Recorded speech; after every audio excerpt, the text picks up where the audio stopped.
Akhirnya Amerika Serikat akui Israel tak akan bisa kalahkan Hamas sepenuhnya, endgame wajib ada.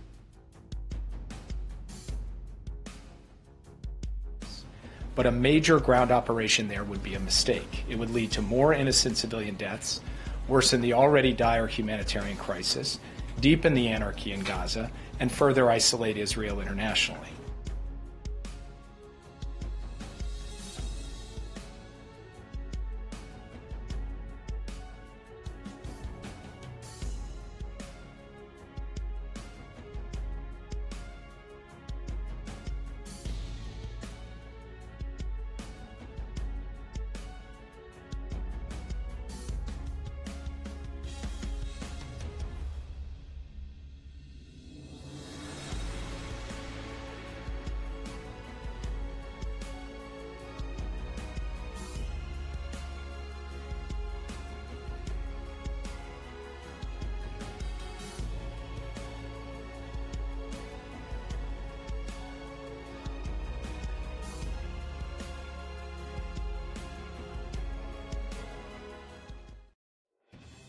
Wakil Menteri Luar Negeri Amerika Serikat, AS, Vedant Patel mengatakan Israel tak akan bisa mengalahkan Hamas sepenuhnya.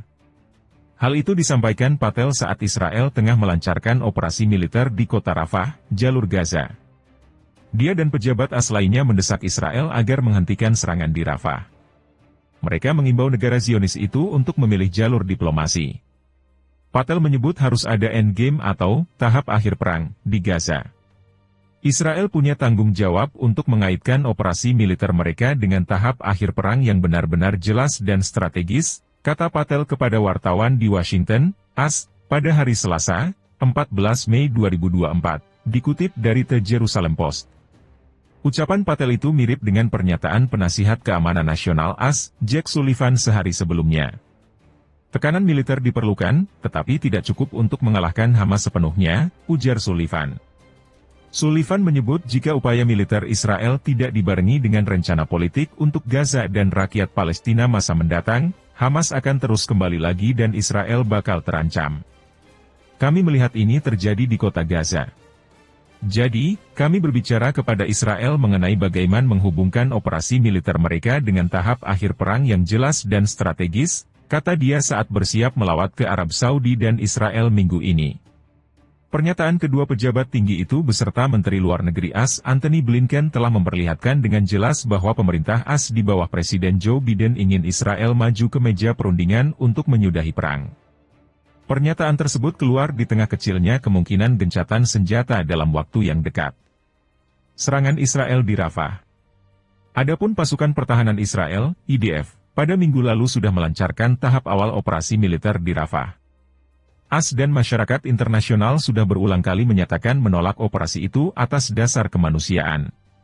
Sebelum Israel menyerbu Rafah, kota itu ditinggal oleh sekitar 1,3 juta warga Palestina yang mengungsi karena serangan Israel sebelumnya di Gaza Utara. UNRWA, Badan Perserikatan Bangsa-Bangsa, PBB, yang mengurusi pengungsi Palestina, berujar bahwa sudah ada lebih dari 450.000 orang yang meninggalkan Rafah sejak 6 Mei lalu. AS awalnya menolak invasi Israel ke Rafah karena IDF tidak menyodorkan rencana yang mencukupi untuk melindungi warga sipil Palestina. Namun, beberapa hari belakangan AS mengatakan kerugian kemanusiaan di Rafah tidak akan sepadan dengan keuntungan militer yang kecil. Di sisi lain, Perdana Menteri Israel Benyamin Netanyahu terus menyinggung pentingnya kemenangan total atas Hamas. Menurut Netanyahu kemenangan itu bergantung pada kesuksesan operasi militer di Rafah untuk menghancurkan 4 batalion Hamas. Berbeda dengan Netanyahu, Campbell tidak yakin kemenangan total bisa dicapai oleh Israel. Ide semacam kemenangan telak di medan tempur, kemenangan total. Saya pikir kami tidak meyakini ini mungkin terjadi, ucap Campbell pada hari Senin saat KTT Muda NATO di Miami, AS.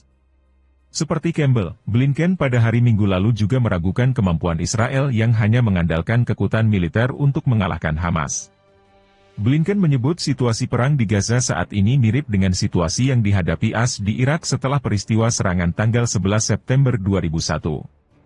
Kata Blinken, AS meyakini cara terbaik untuk menyelesaikan masalah di Gaza ialah dengan solusi yang lebih politis. Hal itu menjadi salah satu alasan Biden dan timnya sangat terlibat dalam persoalan di Timur Tengah. Blinken menyebut negara-negara Timur Tengah ingin solusi politis yang di dalamnya hak-hak warga Palestina bisa lebih dihormati. Sementara itu, Campbell menyebut AS telah mendengar bahwa perang di Gaza justru mendorong ketidakstabilan, terutama di kawasan Indo-Pasifik. Kita terkadang lupa bahwa masyarakat Muslim terbesar pada kenyataannya berada di Asia Tenggara, di negara-negara seperti Indonesia, Malaysia, dan Brunei, kata Campbell.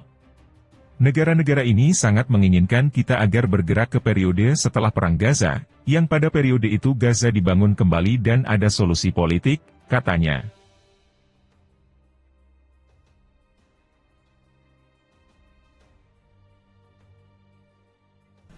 Kelompok pejuang Hamas Brigade Al-Qassam menyatakan telah berhasil menyergap pasukan Israel. Mereka telah meledakkan ladang ranjau sebelum menyerang barak militer Zionis. Operasi militer juga dilakukan di dekat Masjid Al-Dawa. Ada serangan terhadap kendaraan pengangkut pasukan dan juga penargetan gedung. Ada juga serangan terhadap tank Merkava Israel. Terjadi bentrokan antara faksi perlawanan Palestina dan juga pasukan Israel. Militer Israel mengklaim berhasil mencegah 2 dari rudal yang ditembakkan oleh Hamas. Namun, banyak lainnya yang dapat menembus pertahanan Zionis dan menghabisi para tentara Zionis. Brigade Al-Qassam mengkonfirmasi serangan tersebut termasuk penembakan mortir ke wilayah Karem Shalom. Saksi juga melaporkan serangan udara Israel di berbagai wilayah kota Rafah. Ada laporan korban dan juga luka-luka yang terjadi di sana. Pesawat Israel juga menyerangkan Yunis, menewaskan 8 warga. Hal itu membuat pasukan Brigade Al-Qassam marah dan menyerbu kembali para militer dan barak militer milik Israel.